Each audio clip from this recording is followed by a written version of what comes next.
waxa Maxamed Cabdullaahi Farmaajo oo ku dhawaaqay xalay waali waaye aanan miir iyo deganaanshiyo iyo mas'uuliyad intaba aanay ku dheehnayn. annaga warkaasi waa diidanahay. waxa uu sheegay sharci ma dugsana, xikmad ma dugsana, Soomaalinimana ma dugsana.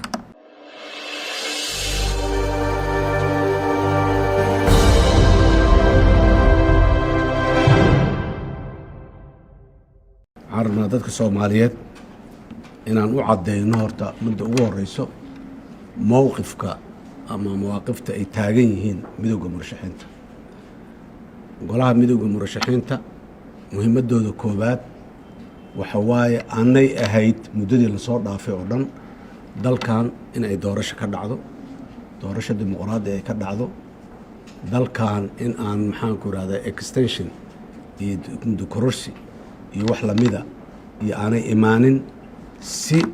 deganaansho iyo miir iyo mas'uuliyad ay ku jirto ayaanay midowga murashaxiinta intaa ay u soo garab taagnaayeen broseska doorashada socday. arrimaha aan raalli laga noqon karin ee xanuunka badan ee marar badan dhacayeyna ay dulqaad badan uga muujiyeen, ra'yiga toosan ay ka qabaan ay muujiyeen. hase yeeshee waxaan rabaa maanta in aan meeshaan ka jeedino xaaladda dalka ee siyaasadda meesha ay marayso. maanta waa 26 December 2021. 27 December oo berri ah sanada ka soo wareegtay maalintii 27 December 2020 ayay ahayd baarlamaanka federaalka Soomaaliya labadiisa gole inta la dhaariyo inay shaqo bilaabaan oo golaha shacabka iyo aqalka sare oo isku jiro baarlamaanka ah ay shaqo bilaabaan. sanada ka soo wareegtay maalintii baarlamaan ma aha maalintii doorashada ee dhacday ahayd maalintii dalkaani baarlamaan shaqaynayo oo sharciyad leh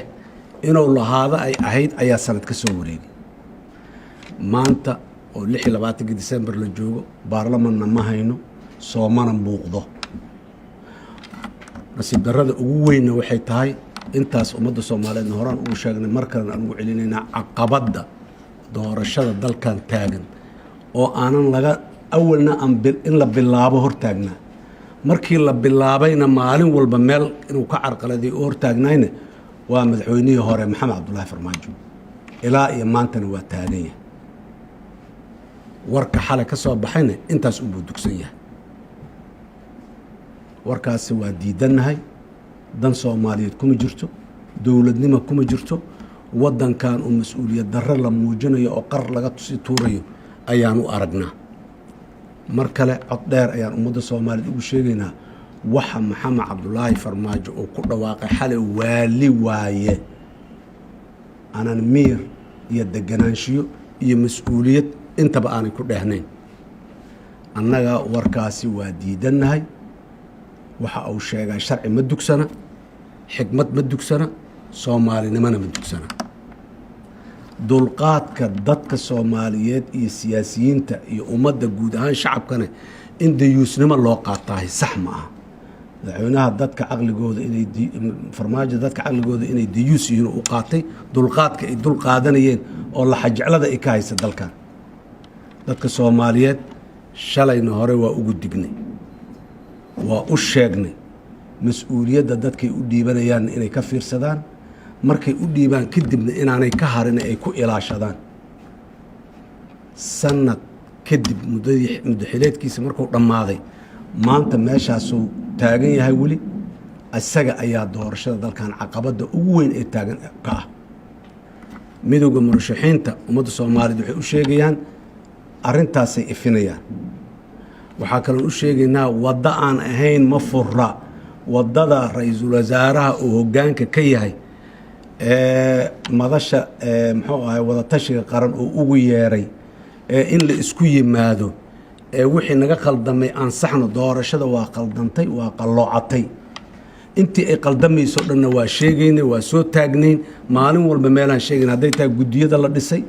kow markii horeba haddaa la arkay guddiyadii waxay dhaleen. waxaan sheegaynaa qaabka iyo habraacyada la soo saaray sixitaan siday u rabaan haddaa la arkay inay sixitaan u baahan yihiin weli lagama daahin masiirka ummadaani degdegsiinye iyo daahid midna ma geliyo maantaa la sixi karaa prime ministerkaa ku baaqay in la isku yimaado laga tashado doorashooyinka wixii ka qaldan in la saxo midaasaan ayidsannahay waa ku baaqnay horaan ugu baaqnay maantana mowqifkaasaan taagannahay waa in shirka uu ku baaqay prime ministerka 27 December la isugu yimaadaa habraacyadii doorashada dib loo eegaa wixii ka maqanna lagu daraa wixii ku zaa'idana laga bixiyaa ra'yi cadaan ka qabnaa ra'yiga aan ka qabna ma qarsoonayn haddana ma qarsoomaayo waa joogaynaa maadaama shirkan uu yahay shir sixitaan suurtagal maaha intii shalay wax ka qaldameen keligooda isku imaanayo oo wax saxayeen in la yiraa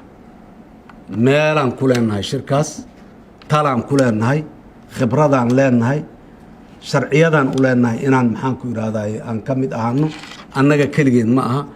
waa in la ballaariyaa gogoshaas bulshada soomaaliyeed beesha caalamka qof walba oo soomaaliya daraynayo oo wanaag la jecel waa inay maanta soo fadhiisataa talada dadkii loo igmaday waa la kufeen dadka soomaaliyeed dalkan madaxweyney u doorteen golayaalay u doorteen golayaashii wakhtigoodiyaa dhammaaday ayagoon shaqadii loo igmaday aan qabanin talay u baahan tahay marka taladaasna in loo dhammaaday u baahan tahay wada ogol inay ahaatay u baahan tahay mar kale waxaan ku baaqaynaa inaan la qaldamin shirkaasna la wada yimaado lana waxeeyo madaxweynaha hore farmaajo asigoo ummadda soomaaliyeed oo dhan maqlaysa indhihiisa ah ayuu xilka ku wareejiyey prime ministerka doorashada inuu qabto caqabad iyo carqaladeynuu la hortaagnaay prime ministerka inay waxaan ay hore u socdaan madaxweynihii hore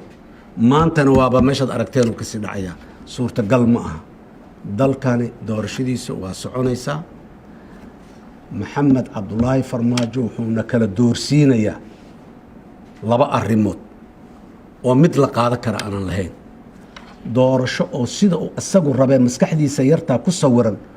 loo dhaco oo loo boobo dalka inay ka dhacdo oo uu hubo 100% inuu biri uu madaxweyne ku noqonayo isagu waa lagu tartamayaa ma aha iyo inuu sii joogo meesha iska fadhiyo labadaasuna kala doorsiinayaa waa iska joogayaa haddaanan joogaynin doorashada nooca aan rabaa laga dhigaa labadaba mid la aqbali kara ma jirto waa sii joogaana lama aqbali karo saan rabaa doorashada laga dhigaana lama aqbali karo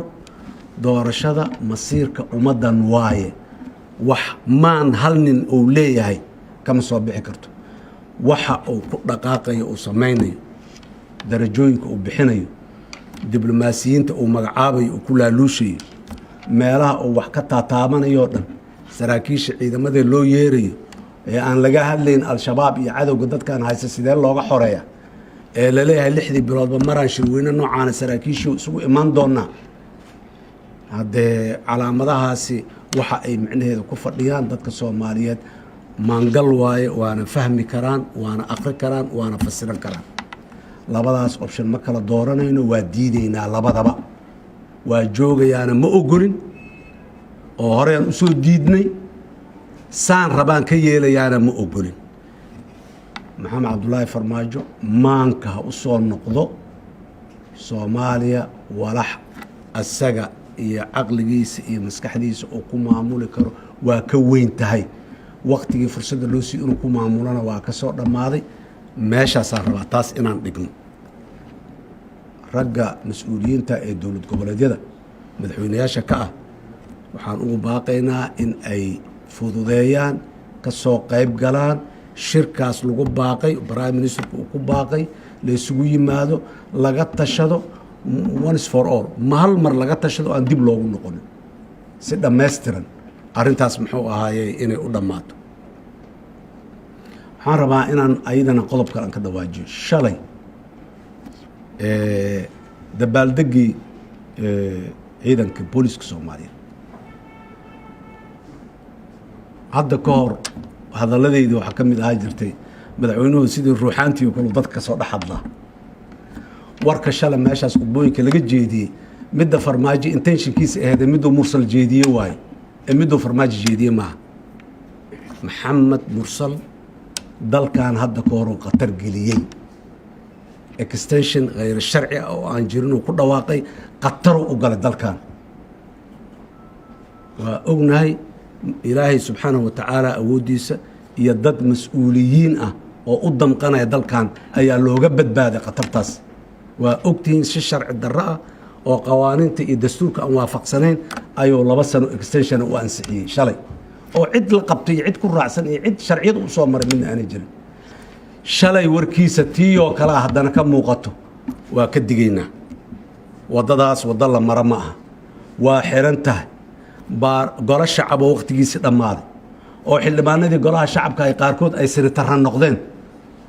oo kuwa kuraastii ay waayeen oo bannaanka ay mareen oo beddelkoodii waa la doorta laleeyahay taagtaagan yihiin maanta in la yidhaahdo baarlamaanaa jiraan shirinaynaan isu keenayna labada aqal ee baarlamaanka ka koobma haddii mid jiro maanta aqalka saraa jira golaha shacabka xaaladiisu waa saas mursal albaabkaas waa xiran yahay maxamed mursalow dhinac la aadan maaha sanadkii hore ilaahay ku ceeb asturay hadda ha u noqonin bisha abril ee sanadkan bilowgiisa ahayd ayaa ilaahay ku ceeb asturay ha u noqon waddo la mara ma aha qatar waaye